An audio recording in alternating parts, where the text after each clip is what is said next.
안녕하세요. 신입 테크 유튜버 용호수입니다. 제목을 보시고 이번 맥북 프로가 저렴하다고 라면서 급발진을 하실 수도 있는데 저렴이라기보다는 합리적 가격으로 이해해 주시면 좋을 것 같습니다. 원래 유튜브 하는 놈들이 그렇게 제목을 짓더라고요. 용호수 포함. 제가 저번 영상에서 M1 프로와 M1 맥스에 대해서 설명을 해드렸고 해당 애플 이벤트를 리뷰해드렸는데요. 그래서 원래는 이번에 출시된 맥북 프로 가이드를 올리려고 했었는데 새로운 맥 OS인 몬터레이에서 하이 퍼포먼스 모드라는 게 생겼습니다. 이 하이 퍼포먼스 모드가 14인치 풀옵션과 16인치 풀옵션 간의 어떠한 성능의 차이를 만들어낼지 이것에 대한 정보가 아직 부족하다 보니 조금 뒤에 영상을 만들기로 했습니다. 지금 해외 유튜버 분들이 리뷰하고 있는 맥북 프로가 대부분 애플이 보내준 리뷰 유닛이기 때문에 어떠한 엠바고가 걸려있는 것으로 생각이 됩니다. 그래서 정보가 조금 더 보완이 되면 정확한 정보로 구매 가이드를 알려드리는 신뢰할 수 있는 신입 테크 유튜버가 되도록 하겠습니다.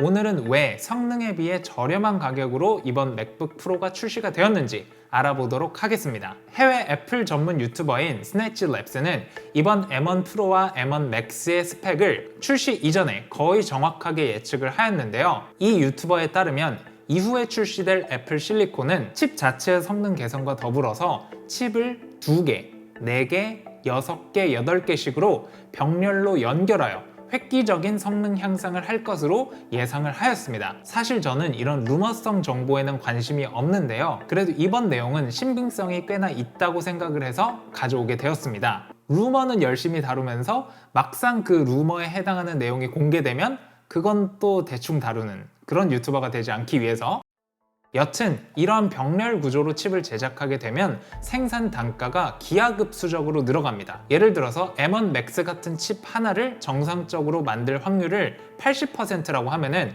80% 곱하기 80% 곱하기 80% 곱하기 80% 이런 식으로 제작 난이도와 생산 단가가 올라가게 됩니다. 사실 8코어 CPU나 14코어 GPU 등 성능이 조금 애매한 것들이 있죠. 이런 것들이 불량품을 재활용하는 것이라고 볼 수 있습니다. 지금 현재 애플은 애플 실리콘 트랜지션이라는 큰 청사진의 초입부에 와 있습니다.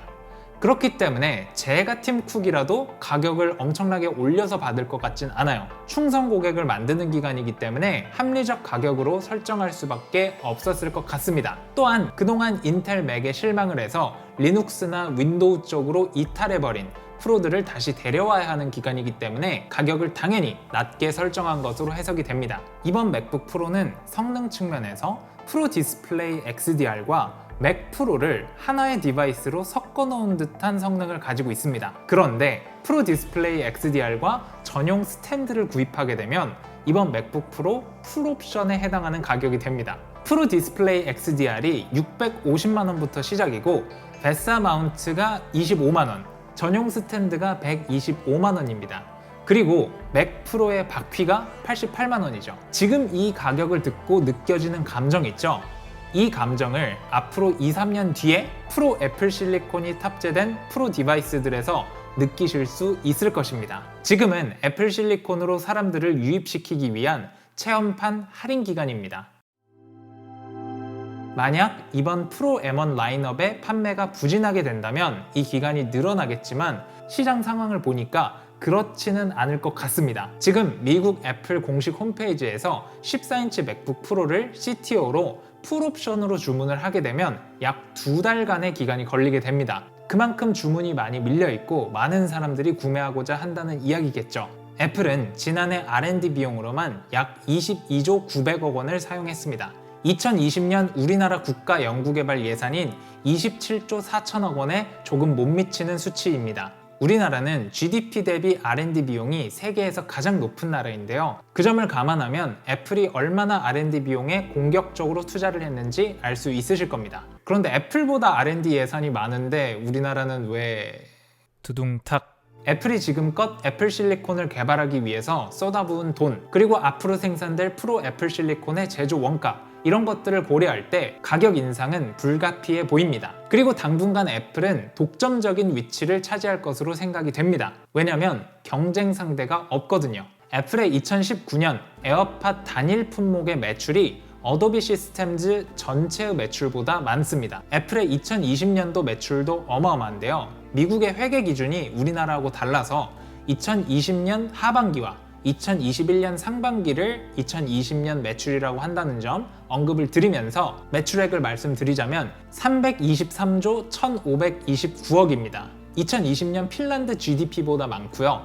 국가로 치면 43위에 해당합니다. 매출 규모 대비 R&D 비용이 엄청나다는 것도 다시 확인할 수가 있죠. 삼성전자도 지난해 실적이 좋았지만 매출이 236조 2,600억 원으로 애플에 비하면 3분의 2 수준에 불과했습니다. 그리고 애플과 직접적으로 경쟁하는 삼성전자 IM 사업부의 매출은 99조 9,500억 원으로 애플에 비해 3분의 1 수준에 불과했죠. AMD나 인텔, 엔비디아 같은 회사들은 굳이 언급하지 않아도 애플보다 훨씬 더 작은 규모입니다. 특히나 인텔은 이번 3분기 실적 발표를 하면서 예상치보다 실적이 못 미쳐서 시가총액의 약 12% 정도가 날아가 버리게 되었습니다. 제가 드리고 싶은 말씀은 약 570억 개의 트랜지스터를 이용해서 칩을 설계하고 그리고 이런 칩들을 병렬로 연결해서 더 무시무시한 칩을 만들어낼 만한 자본력을 가진 회사가 세상에 애플밖에 없다는 이야기입니다.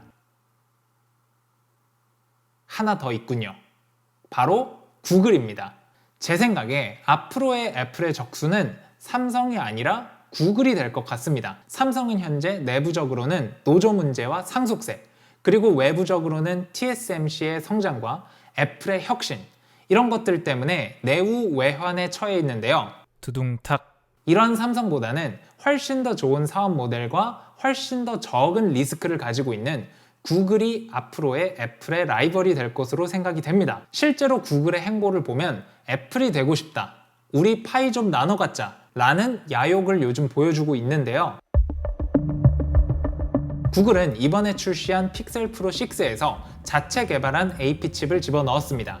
애플과 같은 행보이죠. 또한 2023년에 구글 크롬북에 탑재하는 것을 목표로 지금 SoC 칩도 개발 중에 있습니다. 그러니까 애플 실리콘처럼 구글 실리콘이 2023년에 나오게 된다는 이야기입니다. 이번에 구글이 출시한 픽셀 프로 6는 직접적으로 아이폰 13과 경쟁하는 그러한 마켓 포지셔닝을 가졌고요. 특히나 카메라 성능이 인상적이었는데 사진 기능은 아이폰 13보다 한 수 위에 있다고 볼 수 있을 정도로 컴퓨테이셔널 포토그래피에 구글이 엄청난 신경을 썼다는 것을 알 수 있었습니다. 하지만 전반적인 소프트웨어의 완성도나 동영상 기능에 있어서의 어떤 아름다운 이미지, 이런 것들에 있어서는 아직 한 수 아래에 머물렀습니다. 이 말을 다르게 하자면 아직 소프트웨어적인 측면에서 애플의 경쟁자가 되기는 힘들다는 이야기인데요. 구글 SoC가 개발이 되고 크롬북에 탑재가 된다고 해도 당분간 애플의 경쟁 상대가 되기 힘들 것 같습니다. 물론 구글도 마이크로소프트나 애플처럼 구글 오피스를 가지고 있어서 사무 작업을 하는 분들에게는 크게 어필이 될 것으로 예상이 되나 아직 미디어 업종에 종사하신 분들이 사용할 만한 프로 소프트웨어를 개발하지 않는다는 이야기이죠. 그래서 만약에 구글이 에이블톤이나 어도비 같은 회사를 인수해서 구글에서 나오는 디바이스들이 그러한 프로 소프트웨어를 탑재하고 최적화가 되어 있다면, 그렇다면 애플과 싸워볼 만 하겠지만 단기간 내에 그런 일이 일어날 것 같지는 않아서 당분간 애플이 미디어 업계 한정 독점적인 위치를 가져갈 것이라는 것입니다. 독점이 되면은 기업이 어떻게 해요? 독점적 이익을 실현하겠죠. 기업은 자선단체가 아니기 때문에 아마 가격을 엄청나게 올릴 것으로 생각이 됩니다. 스티브 잡스가 롤 모델로 생각한 기업이 바로 나이키였습니다. 근데 요즘 나이키는 예전 나이키와는 조금 다르죠. 예전에는 분명 컨슈머 프로덕트였는데 점점 명품 영역에 발을 담그고 있어요. 그리고 애플도 그러한 마켓 포지셔닝을 따라가는 것 같습니다. 그래서 저는 지금 맥북 프로의 가격이 굉장히 저렴하다고 생각을 하고 조금만 지나면 점진적으로, 하지만 파격적으로 가격을 올릴 것이라고 생각을 합니다. 여러분들이 컴퓨터로 생계를 유지하고 계신데 지금 사용하는 디바이스의 성능적인 문제로 나의 생산성에 영향을 받는다면 이번 맥북 프로는 사지 않을 이유가 없습니다.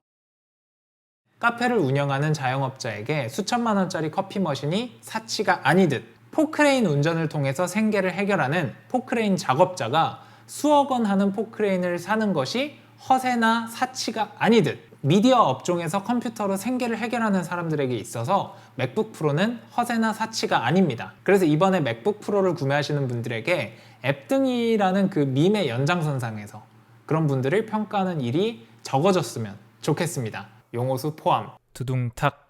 오늘의 결론. 용호수가 생각하기에 지금 맥북 프로는 세일 기간이다. 그래서 내가 컴퓨터로 생계를 해결한다면 구입하는 것을 추천드린다.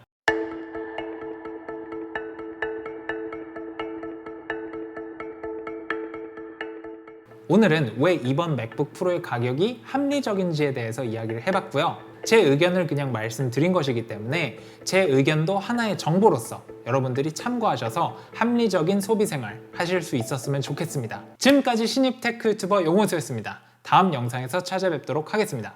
들어가세요. See you soon, guys.